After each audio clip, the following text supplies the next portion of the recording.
What's going on, everybody? Eric Lindquist at Stochastic here on the Odd Chopper channel, coming to you with a Tuesday edition of MLB Lindy's Leans, Likes, and Locks. Hit that like button, subscribe button, notification bell goes a long way for me on this video, goes a long way for you. That way you become apprised whenever great content is going live here at our little neck of the YouTube woods. Just got an alert. I'm up super late today. Ended up taking a while there. 16 MLB games going today because we have a Toronto-Baltimore game. So did some breaking down of that. I'll be up early in the premium Discord, as I always am.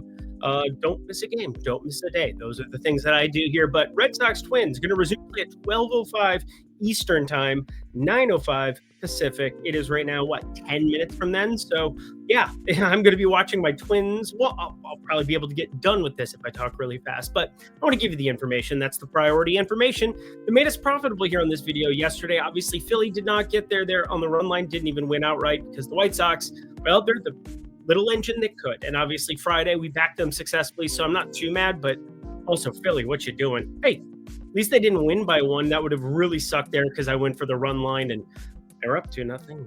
Bad things happen from there. Luis Robert Yard. It must be trade deadline season. Remember that. That's kind of why things are a little bit more limited on this video this week, but it doesn't mean there isn't money to be made. We ended up in the premium Discord on Framber Valdez over 6.5 strikeouts. Obviously, the Dylan Cease over 6.5 strikeouts. That cashed, both of those cashed with absolute ease. Kind of a massive strikeout day across the entire industry. We'll see if anybody has one of those massive strikeout parlay tickets. I want to see how many they have that aren't hitting before they get to some of those, but that's the conversation for a different day. I'm in the premium Discord grinding every single day. Toronto-Baltimore ended up on 3 total base props, hit 2 of the 3. George Springer, the only one who didn't, and he gets hit by a pitch there in the 9th inning. So, anywho, that's enough about yesterday. We got a lot to get to on this program, but of course, first, Lindy 5. You guys want to jump into the premium Discord? You guys want to get all of my plays on a day-in, day-out basis?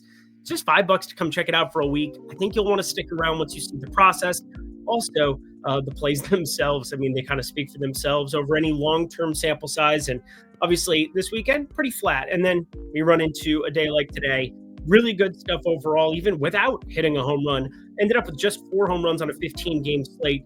That should tell you I didn't love the board very much. Also didn't love the money line board yet again for a second straight day. Looks pretty darn efficient to me. So, fortunately, we're not going to be going that direction with my 3 plays today, but we have tons of leans to talk about. So without further ado, let's get to the plays.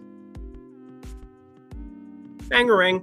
We begin our boarding walk here with that doubleheader that I alluded to. Again, just after 12:30 Eastern time. 9:30 Pacific AM, and that's going to be early. We got Barger and Laureano. So these are 2 splits that I've got as far as like what I'm looking at for their perspective. Colorado's up 7-5 now too. What a time to be alive. What a time to be alive. I'm going to turn this down a little bit more. Sorry for it being so loud yesterday. That was ridiculous. Great producing by this idiot. I miss producer Jacob. I'm sure we all do. But anyway, Addison Barger, this is the guy that I'm paying attention to. It's a righty against Charlie Morton. And Morton has some of those splits like a normal righty does. But he's getting enough swing and miss. And Barger been down there in the 5-hole, even against righties. I don't love that. Like Zach Eflin today, let's move the guy up in the order. Maybe if Springer is hurt, you're going to see Barger move up in that lineup. Now, why does that matter so much? 5 as opposed to 2? More at-bats. It's about projecting at-bats when you're looking at home runs. 4.5 at-bats relative to like 4.1, 4.2 at-bats. That's brutal. It's a brutal differentiating piece, and not enough people care about it. I care about it all the time. I mean, we sniped a lock over the weekend with Lawrence Butler. My hair looks absolutely ridiculous there. Lawrence Butler hit prop -110 because he goes from like the 6-7 hole to the leadoff position on Saturday. It was when we locked that. Then Sunday. Just a smaller play there between the two, and didn't end up getting a hit there. Goes over, but gets the hit there on Saturday in his last at-bat with a home run. You don't care about that? Awesome. I care about Eric Lauer here. I know a lot of people ended up getting a backdoor strikeout, perfect run out against Detroit last time out. I'm a little bit more trepidatious, and one guy in Ramon Laureano who's just been awesome for Baltimore. 522 expected slugging. That leads this team by a lot amongst qualified hitters, that is, because otherwise Tyler O'Neill and Alex Jackson, he is for real. Lots of ways for us to invest. So I guarantee you hitter props are going to be the path I take. Yet again, looking warm across the Northeast, and Baltimore confirmed in the Northeast. The wind towards that right field pole would also be useful. Double check it in the morning. I will be in the Discord. We continue on our merry way. Detroit money line. Yesterday, I probably should have pulled the trigger, and obviously, shout out Sports Eye Jacob. Talked about that one quite a bit last night, and his analysis on it. Thought it was pretty darn sharp. Go follow him over on X, by the way, at Sports Cy Jacob. Jacob Hughes, good people. But Detroit money line is also intriguing in this spot, and I haven't pulled the trigger yet. I'm being a little bit cautious, but Brandon Pfaadt, this is awful. I mean, this is just an awful spot for him. And Casey Mize, we successfully went against with Pittsburgh last time out for him. I think Detroit's just a little bit too wide for me here in that minus 150 range. We'll take a look in the morning what we're getting, but Arizona and Eugenio Suarez gets hit on the hand, and immediately that line got ripped. So by the time you listen to this, I mean, if I had been able to react to the news in the moment, probably would have been good, but I got to think that he's going to be out no matter what, even if he said that his x-rays came back negative, but pay attention to it because the trade deadline's Thursday. I doubt we see him play another game in an Arizona uniform if they are so serious about moving him, but it sounds like the price, it's high. Very, very high. Arizona's going to keep him out more than likely. Colorado taking on Cleveland, speaking of keeping people out. I doubt we get like a how do you even dilute the current Colorado lineup? Like, how does it get worse? And Hunter Goodman's really good. He has good in his last name. Of course he's good. Mickey Moniak starting to live up to some of the billing that he had as the number one pick in 2016, which was a long, long time ago in a galaxy far away. Dun, dun, dun, dun, dun, dun. We got Nolan Jones. Who? Nolan Jones. He's an interesting one to be looking at here, but Colorado plus 1.5 is still kind of my preferred path if I did anything. Tanner Gordon versus Logan Allen. Just not a big Logan Allen guy. 9.9% barrel percentage, sub 18% K rate. He gets these random spike outings. He kind of reminds me, he's like the new age Cal Quantrill. The Cal Quantrill with Cleveland was just super, super tilting in that division. And Logan Allen, southpaw, there for the Cleveland Guardians. I just don't love what I see from him on a routine basis. Colorado plus 1.5 if I'm trying to get really, really naughty. To get naughty. I love my wife, though. Tampa Bay Rays taking on the New York Yankees. Money line and Boyle 5Ks. This is kind of where I don't talk about this enough on this program. I try to get into the analysis of things. Plus, it's just me. I don't have a producer to be accountable to. I can do whatever I want now. I mean, I did whatever I wanted then, too. It just usually got edited after the fact. Whereas now, F it, we'll do it live. But the Yankees money line, it's not going to look great next to Boyle 5+ Ks. And this is something that it really depends how the single game parlay gets put together and what they ding you for correlation and then what they give you for a boost for something like this. It is going to be the opposite. Well, it's going to be negatively correlated. Obviously, the Yankees money line, if Boyle finds success and he goes 5, 6, 7 Ks, well, he probably had a good outing and your Yankee money line is not looking as good. Plus, Tampa said that Boyle is like there to stay. And this is a guy that obviously the acquisition of, he is pretty exciting for them. I mean, four-seamer, like 56% usage. And, Boyle already in his young career been dipping around everywhere. He ends up getting drafted by Cincy. He made his MLB debut with the Athletics over in Oakland. And now he's there, the big 6'8" Specters dude, Notre Dame prospect, if you will. 2.21 expected ERA so far this season, but only 294 pitches. The year before, he had a walk problem, a massive, massive walk problem. 4.34 expected ERA, though. Pretty quick to pull the trigger there, guys. Not looking very good there for Oakland / Sacramento / whatever they want to call themselves before they're in Vegas. But four-seamer, slider, split finger. Pretty easy to break him down, and I think he's pretty darn good.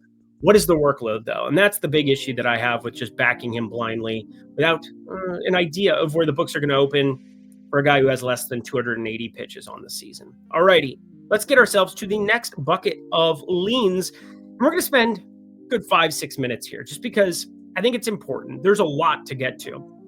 Kansas City money line was the closest that I came to having something fired in. And then, of course, I jump over on X. And I just want to give a shout out to all of my friends and all of the people who DM me on the daily or, the weekly or the monthly. It depends. But Aiden Queskin. I know he's an LA dude. So obviously a definitely big fan of him. Great UFC analysis. We probably need to talk more UFC in our lives, especially considering, post Rainmakers, DraftKings Rainmakers. I really haven't done a lot of UFC, although should have just jammed against Whitaker. Every time I watch a Whitaker fight, it makes me sad because he used to be the cleanest boxer, cleanest striker in the UFC, but Times are tough, man. Anyway, Kansas City money line, Kansas City stolen bases. Why is this? Well, our good friend Eric Fetty gets picked up by the Atlanta Braves and is starting on Tuesday. WGF, Atlanta. What are we doing? They went and got Cookie Carrasco, too. Carlos Carrasco is now an Atlanta Brave. Go get Rich Hill while you're at it. Just have him switch uniforms, go over to the KC locker room over to Atlanta. You'd probably be okay with that. I mean, they just keep picking up all these old dudes. What are we doing here? But Fetty, stolen bases, you got to see who's going to be in that lineup before you really pull the trigger on anything in a crazy amount. But I will say this, Bobby Wood Jr. is fast as fuck.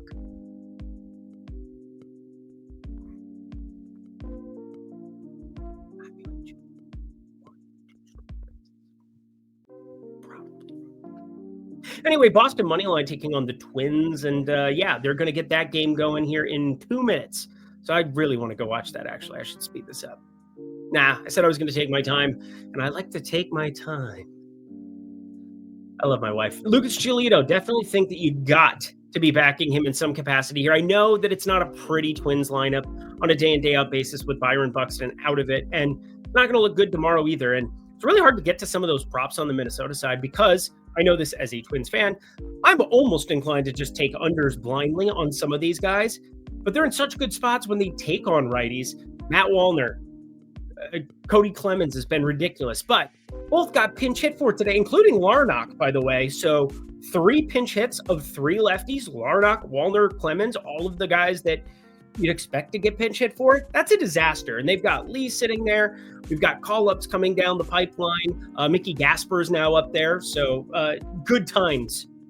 It's going to be a huge headache. Huge headache. Going to not be less of a headache if I just start taking some unders there. But Phillies, White Sox, over 8.5. This is the second closest that I got to pulling the trigger on a play. Where was the first one? Let's revisit 1 second. I had a note that this was second. What was first? Oh, Detroit money line. Duh. All right. Yeah. Kansas City money line was like third on the list in priority, just based on my like expected value stuff, but you don't care. Over 8.5 Phillies, White Sox. That is definitely something to pay attention to here because Hazel Zuzardo, is he tipping pitches? Is he not tipping pitches? And Jonathan Cannon, the canon on him is that he is not good. Star Wars canon. I was going to make It's the Jar Jar Binks of the White Sox. Although Jar Jar Binks is kind of making a comeback for some people, but no, never for me. He was annoying then. He's annoying now. Probably like the way some people feel about hearing me talk. But over 8.5, I'll make you money over a long-term sample size. Alonso taking on San Diego, and this one's interesting.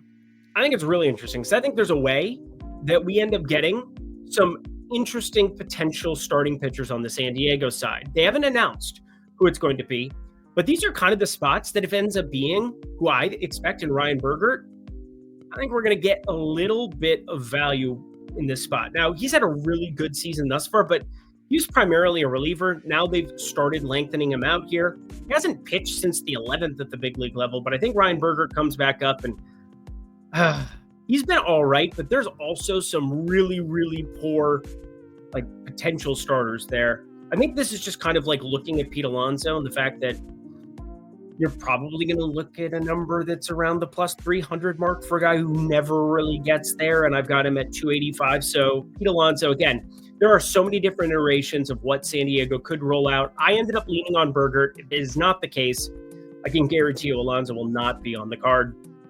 Berger's been good this year too. So, I mean, it just comes down to the power profile and negative regression that I expect for pitchers that don't have tons of sample size out for them yet.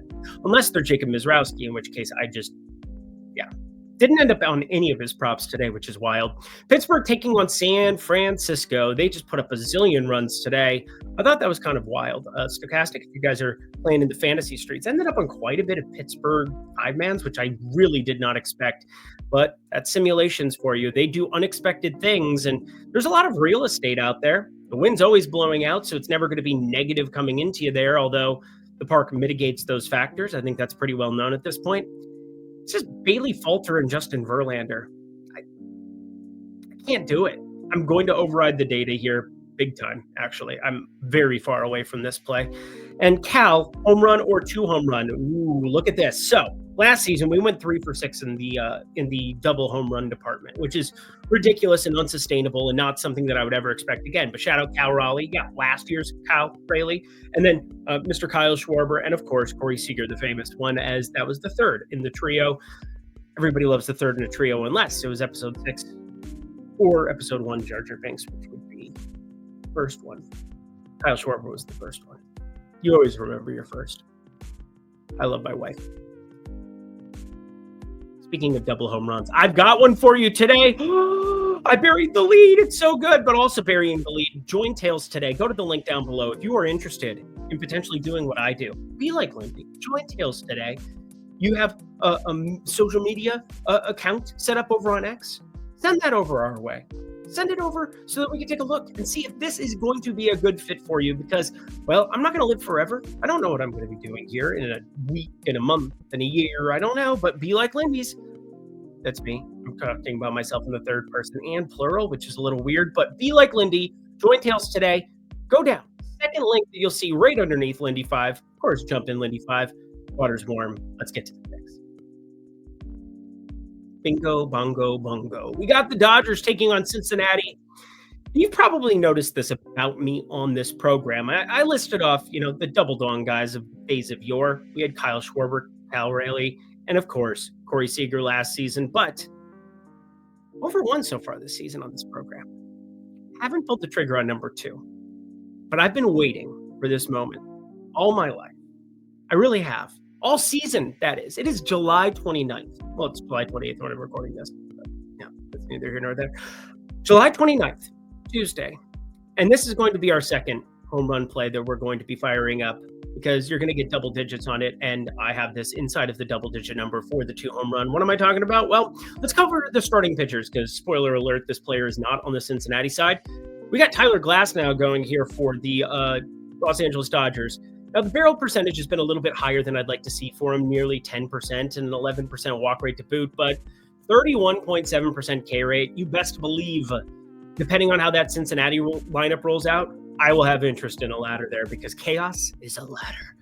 I haven't done a Game of Thrones one in a while, but Tyler Stevenson, 35% K rate. See where he is going to be because him and Jose Trevino, however this Cincinnati lineup rolls out, if you can react to the news on it, you're going to get some type of value because they have that. You get TJ Friedl at the top of that lineup against righties all the time. Santiago Espinal, is he in the lineup playing third base or is he not? Is you ain't. Noel V. Marte, we got to pay attention to all of those guys, all those hooligans, because Matt McClain and Ellie De La Cruz and probably Will Benson going to be in this lineup against a righty. So lots to pay attention to. But Nick Lodolo, left on left.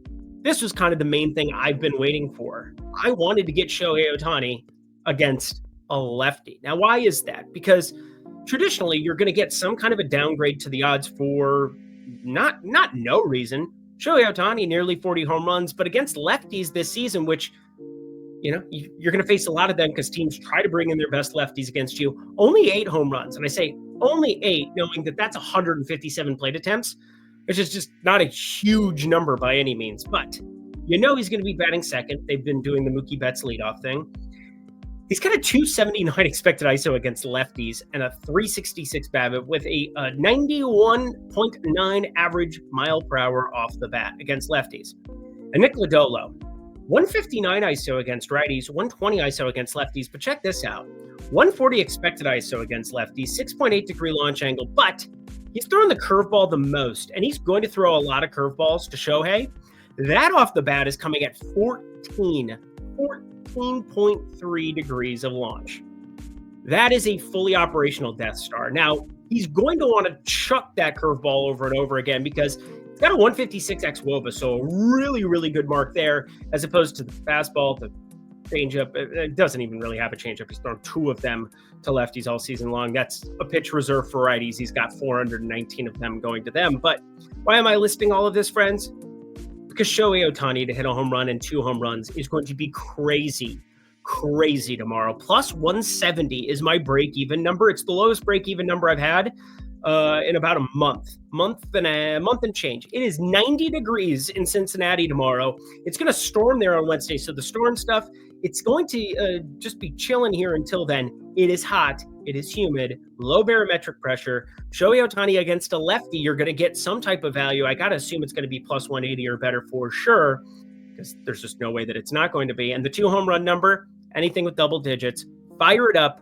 A quarter unit on the home run for sure. At least it might be a half unit play. And 0.1, yes, 0.1 units there on the double home run. That felt good, didn't it?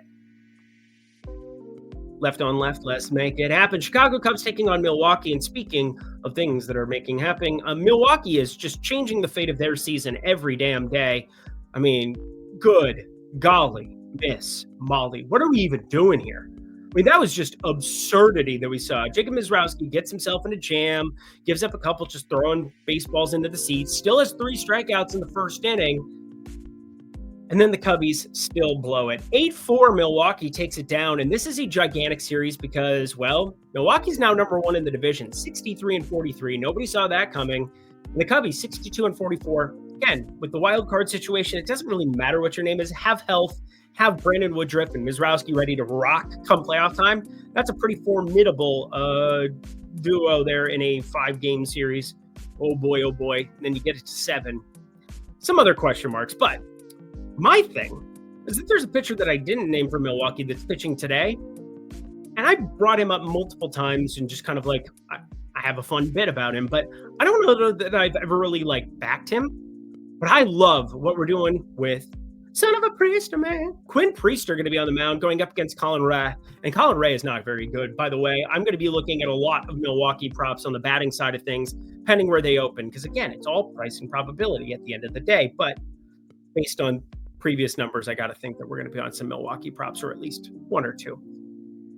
But I want to get on Quinn Priester now. In fact, I already bet Quinn Priester, so that's cool. He's pinned, posted in the premium Discord. In fact, what was the exact number that I ended up getting this at? I'm going to pull it up as I'm talking, because Quinn Priester's not getting a lot of love for a dude who's at a 20.5% K rate, because over the last month, it's just changed dramatically. The cutter, been okay, but the slider-sinker combo has been lethal, and it's very lethal to lefties. And if Michael Busch is at the top of this lineup again, that's a 24.2% K rate. Your 2 righties that you're guaranteed to get in the lineup day in, day out are Suzuki and Swanson. They strike out north of a 27% rate. And now the main question is, does Nico Horner, Horner, end up in the leadoff spot, or does it continue to be Michael Busch here? I think it's still going to be Busch. I think they're just going to keep rolling this out. Busch has been performing just fine. 564 expected slugging, leads this entire baseball team. And that's a baseball team with Suzuki and Crow Armstrong and Tucker and Kelly and Swanson and some serious freaking power. So Quinn Priester over 4.5 strikeouts. I already fired it up. It was plus money, plus 107 over at Novig for a half unit. So, I mean, K-props just keep printing. I put $1 and got a car. I had all 4 if you count the pick'em cards as well today. Ended up on 2 unders on 3.5s that ended up cashing for the people. Brad Lord, thank you for getting ripped off the mound with just 1 hit in like 4 innings or whatever that was. Really impressive outing by him. Thank God he didn't have strikeouts. But I'm not going to strike out here. Hit that like button, subscribe button, notification bell. Nearly a 25-minute video today. Hopefully the music had a better tone. Also the graphics, I didn't fuck them up today that I know of. I didn't notice anything wrong. Texas plus 1.5 taking on the Angels here. Small favorites are the Los Angeles Angels, and that's just fine by me. But I don't understand this line. Maybe you can help me. But Patrick Corbin, you say Kikuchi, I say Kakachi, even though that would be incorrect. His name is Yusei Kikuchi. And we bet against him many times on this program over the years. Back in 2023, he was a cash cow. We bet against him pretty much every single time. Last year, I was very quick coming off of spring training to back Kikuchi, and then he regressed towards the mean again. It was kind of a back and forth love affair. This year, we've been pretty locked in on Kikuchi. He's cashed us some tickets over the course of the entire year, but I need him to go back to that 2023 form here because there's enough good righties. Everybody in Texas kind of being back in the crib, back in the club. Sure, they're going to just intentionally walk Seager twice again and make me want to rip my hair out. Quarter unit plan is homer today, no big deal. But I don't understand how you could have a game with Patrick Corbin at 8.5 in Angel Stadium. I just don't. I really don't. I know he's been, quote unquote, better this year, but he's got a 271 expected batting average. There's speed and power in this one. And Kikuchi, 10.1% barrel percentage. Sure, this is a little juice heavy at minus 120, but 8.5 is a gigantic deal to get instead of 9. I really, really prefer that you get this at 8.5 at minus 130 or better, as opposed to playing it at 9 at like even money or plus 10, or sorry, minus 105, something of that nature. Get 9 in your favor. It is such a key number here for us today. Over 8.5 already posted in the Discord. We'll see you guys tomorrow. But of course, you'll see me in the premium Discord all day tomorrow because, well, we got baseball starting in the morning. The next 2 days, that's for sure, going to be good times, friends. Lindy 5, that's going to be where you want to sign up. That's going to be where you want to kick it. Let's get the heck up out of here. That does it for another edition of MLB Lindy's Leans, Likes, and Locks. Head to the comment section below. Let me know your favorite plays that exist on Tuesday. Check out Tails as well. Should have thrown this up here one more time. Be like Lindy. Join Tails today. Head down. You go 1 link and then 2 links. Red links, blue links. I'm not going to do the Dr. Seuss thing. Let's get out of here. Until next time, friends, I'm Eric Lindquist. Best of luck in the MLB streets on Tuesday. Why did I almost say Friday? Also, I have to hit the button. When am I ever going to remember that I have to hit the damn button? Not today.